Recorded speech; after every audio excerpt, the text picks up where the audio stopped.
Bom, antigamente existia, né, em cima das televisões uma antena que era mais ou menos um negócio assim como eu estou desenhando, uma antena interna, e o pessoal vendia e tal, tinha vários modelos, mas basicamente era como se fosse, né, um coelhinho assim.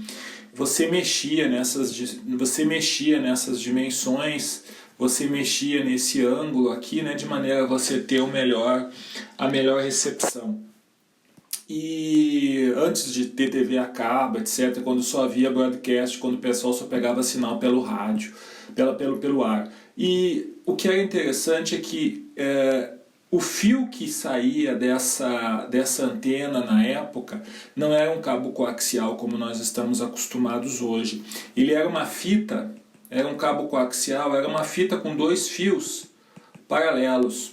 E esse fio, né, você ligava na televisão, então a televisão tinha duas entradinhas, você simplesmente colocava cada fio na entradinha, você espetava ali, era universal, todas as antenas tinham essa entrada e as antenas tinham essa saída e quase todas as televisões tinham essa entrada. Hoje em dia, se você for ver a televisão, existe lá a entrada de HDMI, existe a entrada de coax, né? Vários tipos de cabos mais sofisticados. Naquela época é um negócio bem mais grosseiro. Esse cabo de fitas paralelas, na verdade, o pessoal vê em física, né, uma linha de transmissão com dois fios paralelos, e a diferença é que existia um plástico aqui. Né, existia um plástico aqui. Então é um negócio bem rústico, um negócio bem mais simples que um cabo coaxial. Você pode ver que não tem blindagem nenhuma, mas esse negócio tem algumas vantagens. E no caso aqui que é interessante para nós, a vantagem é que isso aqui é uma estrutura balanceada. Ou seja, ele por definição, é uma estrutura que tem um mais e um menos. Então você pode ligar diretamente esse negócio em um dipolo, diferentemente de um cabo coaxial. Espero que tenha ficado mais ou menos claro isso. E devido à construção, o pessoal escolheu a impedância desse fio aí para ser 300 ohms. Então a impedância dessa linha de transmissão que todo mundo usava, e hoje é raríssimo você encontrar isso no mercado, poucas lojas, poucos locais vendem ainda, a impedância era padronizada em 300 ohms. Muito bem, aí a gente faz uma parte e a gente lembra que 300 ohms é 4 vezes 75. E 75 ohms é a impedância de entrada, né, pelo menos a parte real, do dipolo de meia onda. Dipolo de meia onda. Então a gente sabe que a parte real é 75 mais J 42, por aí. Então você se pergunta que na realidade você não podia, não era uma ideia muito boa ligar esse troço diretamente num dipolo. Bom, é claro que quando você usa uma antena em um ambiente interno, como é o desenho que eu fiz aqui, uma antena no ambiente interno, tem tanta reflexão, tem tanta interação com o ambiente, que dificilmente você, se fizer um lambda sobre 2, um dipolo de meia onda, você vai ter os 75 ohms dentro de casa. Mas uma forma que o pessoal desenvolveu para ter uma antena que tem essa impedância, ela é o chamado dipolo dobrado. Então o dipolo dobrado não é nada mais, nada menos do que um lambda sobre 2, um outro fio paralelo bem pertinho e uma conexão entre eles aqui, certo? Esse é o dipolo dobrado. Percebe que não é que o fio é mais grosso, são na verdade dois fios, né? Dois fios e essa junçãozinha aqui com uma distância S. E esse negócio aqui tem lambda sobre 2. Bom, o dipolo dobrado, ele tem aí duas análises, análise de linha de transmissão e análise do modo de antena. Análise, análise via linha de transmissão, o que você faz? Você faz mais ou menos o seguinte, você tem uma corrente aqui, porque é mais, e uma corrente aqui, porque é menos.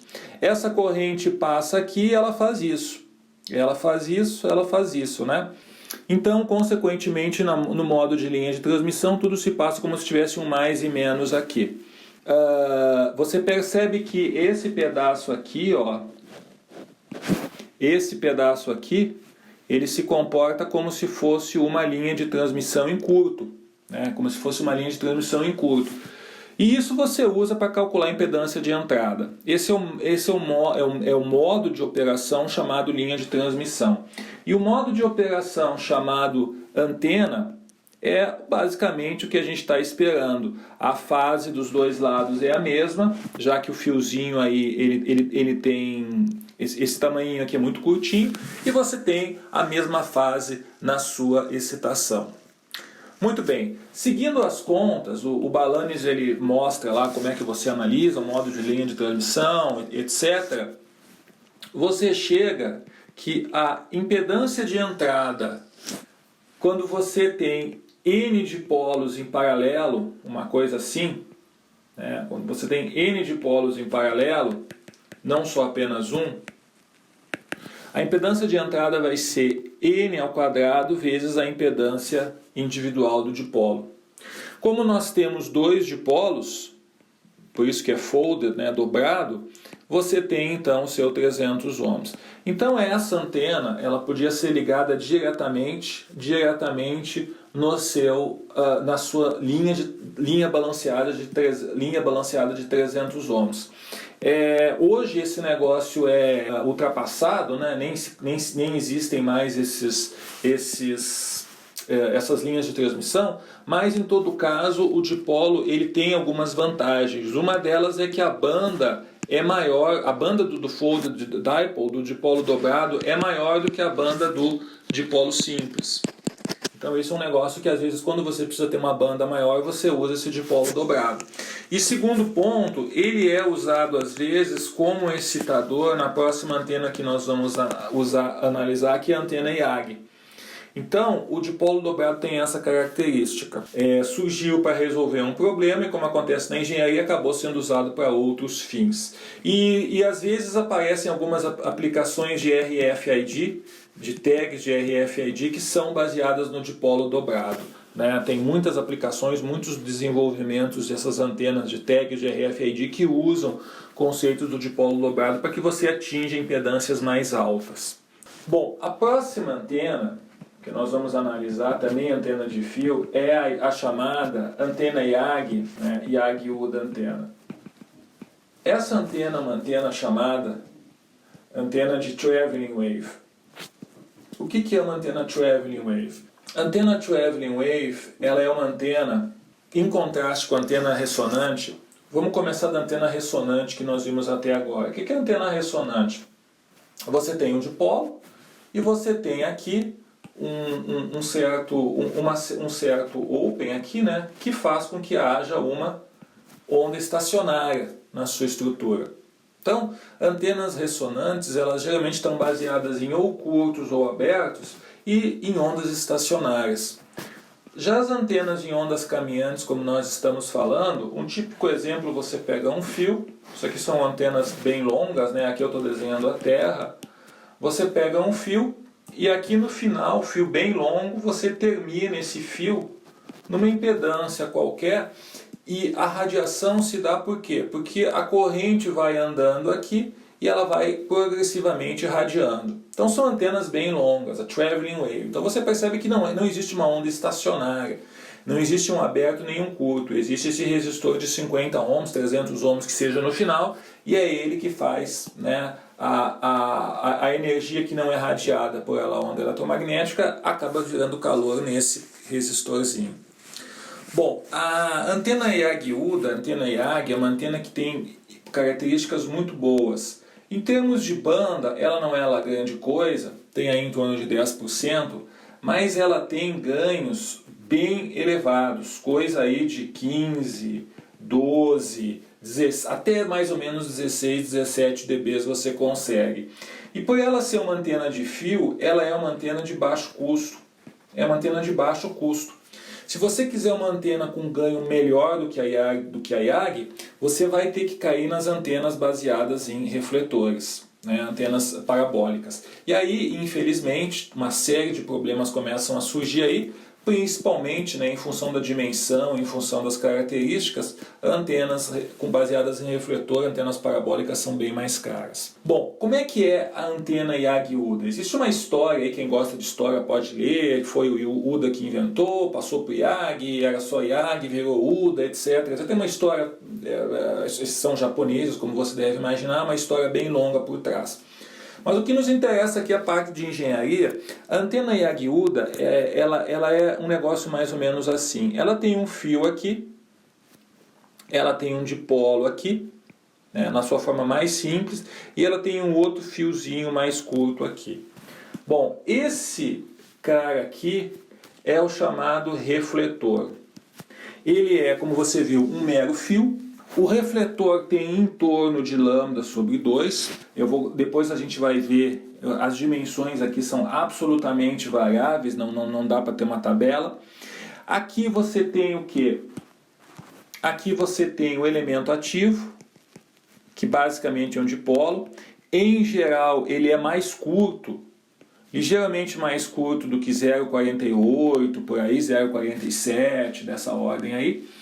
0,45, mais ou menos por aí. E aqui você tem os chamados diretores. Né? Diretores por quê? Porque geralmente você tem mais. Os diretores eles são da ordem de 0,4 a 0,45 lambda. E essa separaçãozinha aqui, ó, essa separaçãozinha está na ordem de 0,3 a 0,4 lambda. Bom, vamos começar então. Como é que funciona esse negócio? Primeiro que o refletor ele serve, como o nome está dizendo, para refletir a onda. O dipolo ele radia daquele jeito que você conhece.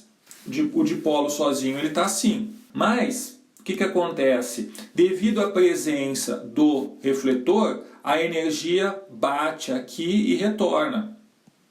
Quando a energia bate aqui e retorna, ela começa a andar nessa direção. Por isso que é traveling wave. E ele encontra esse diretor aqui. Esse diretor ele se comporta como uma lente.